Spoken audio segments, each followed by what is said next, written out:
welcome into this edition of the Roundtable. I'm Bill Priestley here alongside with Donnie Gilbert, excuse me, and we've also got our Detroit Bureau Chief Alan Adler here with us as well. We're going to talk about the changing face of trucking as it is right now, and the way that, Donnie, we went through this incredible pandemic, and of course, truck prices, as we saw, just astronomically went up with the demand, and now they're starting to come back down. And where are they starting to come back down in terms of the market that they're looking at here? So, Alan, let's start with you here. From a manufacturer's perspective, you've written a lot about this. You've written a lot about innovation. You've written a lot about things that a lot of manufacturers are preparing themselves for.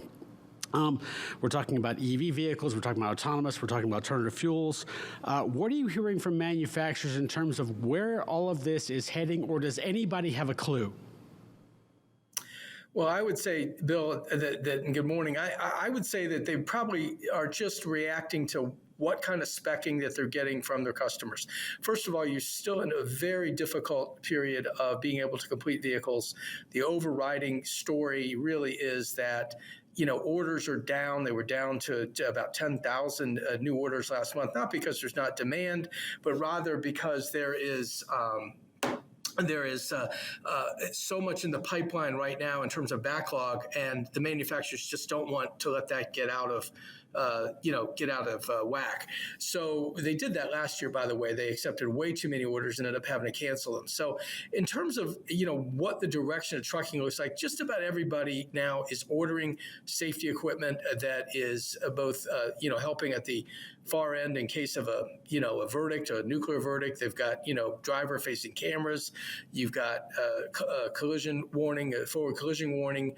You've got lane keep assist. You've got obviously lane departure warning, all kinds of things to help the driver and maybe make the driver's job easier. So I think the goal here for a lot of these fleets is to, pencil out what makes sense in terms of paying a little bit more upfront to get some of these advancements, and they are pretty much ubiquitous now. I mean, everybody's got them. They're not that special. Last week, we were with Western Star for the reveal of the 57X, and that is a high-end truck. Okay, it really only has a single competitor in the Volvo VNL, but that one starts at a much higher level. But and there's still optional content. Some of the things I mentioned are still optional, but from a safety and comfort standpoint, a lot of this is getting baked in now. Yeah, and so as you look at this situation here, as we look at where the buyer may possibly here come from as well, Donnie, as you look at this situation from a buyer's perspective, obviously, let's throw up our first chart here, which obviously our truck prices starting to come down again. This data is a little bit dated, of course, as you've noted that this may be a month or so off in terms of where it is. But as these truck prices start coming down, as a buyer, what are you looking for as things are as this market's starting to cool off? So if you step back and look just a few months ago, we peaked out at around $143,000 for a used truck that was 3 years old. So over the past 2 months, we've seen it drop already 15%. So if you're in the market right now to buy, you probably need to hold. Because if somebody's bought an asset and already in 2 months it's dropped 15%, then you are going to lose that value in that truck already. But not necessarily lose value. You can make money if you need the truck. Sure, that you might go ahead and purchase. But if you're looking to save some money, you should know that probably over the next few months, it's going to probably drop 15% plus again. And so as we go on, as demand, as the market kind of eases and demand is not as strong, these trucks are going to get cheaper and cheaper and cheaper. Alan, you reported several months ago, I think back in May, that Cisco ordered 800 Freightliner E-Cascadias, which was a huge buy at that particular time. When you look at that, I don't think anybody since then has made that kind of investment in EV technology. Are people kind of looking at that as perhaps, hey, let's see how this is going to work out for them? Because obviously this is a short haul buy. The trucks have about a 250-mile range, and they're just using them for deliveries to hospitals, schools, cafeterias, so on and so forth. But the move in that direction doesn't seem to be as abrupt as Cisco perhaps thought it might be when they made that tremendous buy. Yeah, I don't think you can draw too much from that. They were a specific buy, and you described the uses and the use cases for those trucks. I think people that are looking at, drayage is, of course, going to be the main purchaser. The people working the ports and going back and forth to the Inland Empire in California, of course, are going to be major players, in terms of early buyers of electric trucks. We're still, Bill, I think, in the tens and hundreds of orders at this point.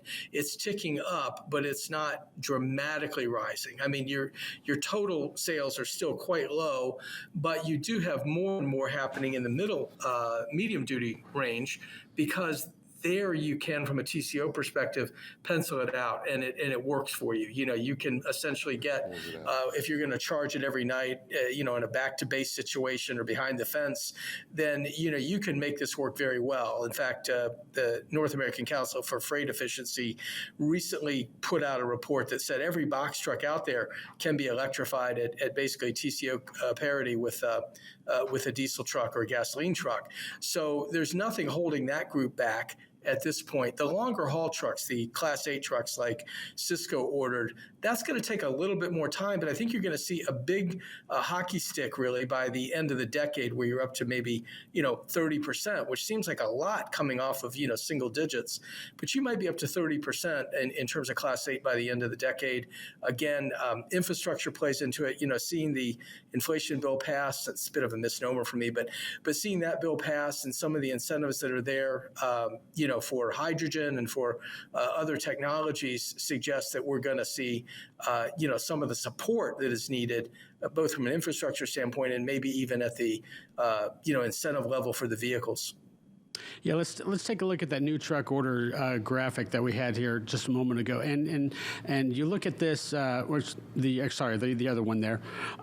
So as you look at this, Donnie, obviously new truck orders down as you would predict, because they're obviously so expensive at this point in time. But right now, as the way that things are kind of moving, how much more difficult do you think it's going to be for people to buy a truck, given the fact that there's going to be more alternatives out there, say not necessarily now, but 5, 15, 20 years into the future? So it's going to be a couple of different things. So right now, with the markets deteriorating, cash is going to be tight. Mm-hmm. And when cash tightens up, they're not able to invest as much into their equipment. So that's one of the things. And thus you see the line going down there. Yeah, that's the major issue that's going on right here. Now, depending on what the markets do over the next few years, how, when you look at this new EV technology that's new, are they going to be willing to invest in that? Quite yet, it's not. I'm not going to say it's not 100%. No. EV is going to be great, especially like for Cisco, who's doing a lot of local deliveries. And this is not going to be a one-size-fits-all solution. I don't think anybody's going to find that. Yeah, and as Adam was talking about, the infrastructure issues we're going to have with OTR, so they may hold off and let that develop a little bit more on those sides. Now, you have a lot of other companies that are going their own directions with hydrogen or whatever else, but when you buy something that's first year, invest in something that's first year, you can have a lot of breakdowns and whatnot. Can you afford that? Can you afford to have that timing of your trucks off the road? So what's probably going to happen is you're going to see some fleets take a couple of trucks or a very small percentage of their fleet, and they're going to purchase some of those to see how it works for them, not only in their operations. And then, of course, we'll get the data from the other companies as well, and it'll slowly start to move over. I liked what Adam said about 30% by the end of the decade. I do believe this is going to be a very slow transition as this starts. But once you get things set up like the infrastructure where OTR trucks can run across the country and have places to recharge their trucks, it will start picking up rapidly. But, you look at a diesel truck stop and you see 25 lanes for these guys to run in and fill up. That time for them to recharge their battery is going to be a lot longer. So that's going to cause some serious issues right there. Do you need 50 or 75 lanes now? Mm-hmm. And how much room does that take up? Yeah, and there's a lot of talk about that infrastructure there as well. Alan, let me look back at you and, excuse me, as you kind of look at the entire gamut of the truck in and of itself, what do you see? I mean, is there? I guess the question is, are we headed in a direction where we can't stop? In other words, there seems to be more and more momentum going towards all of these innovations, whether it be alternative fuels, whether it be autonomous, whether it be electric or whatever it is. Are we definitely headed in that direction to a point that we can't stop it, or should we? Well, I think you've got to take the long view, Bill, and that is you're talking, 20 years until you get to some kind of critical mass for some of this. Diesel, as the diesel technology forum will tell you, is still predominant. They're still making positive changes in diesel in terms of reducing that last bit of emissions that's out there. And I think the issue really is, how quickly, and I don't know that we can predict this, how quickly we'll see this changeover. But I do think, underlying this, unfortunately, I'm not able to hear Donnie on our call here, and he may have hit on this, but the real issue is the pent-up demand for trucks. That has come down a little bit as we've seen freight rates drop, but contract rates are still quite strong, and so they want equipment and they want new equipment. They've been running trucks longer than they wanted to. The fleets they've probably stretched out about 6 months, and that increases your maintenance costs. And you can see that if you look at some of the earnings that we've seen from the second quarter, and you've seen the additional gains in parts sales, because the longer you keep these trucks out there that are on the road now, the more repairs and maintenance they need, and that sort of thing. So the corollary is everywhere. You can see exactly what's happening, but we still have somewhere around 100,000, maybe less, units of pent-up demand that hasn't been satisfied. We also have, heading into 2024, the calendar 2024, you've got what's likely to be something of a pull ahead for states that are. I think we may have. Yeah, we may have lost Alan there for a second.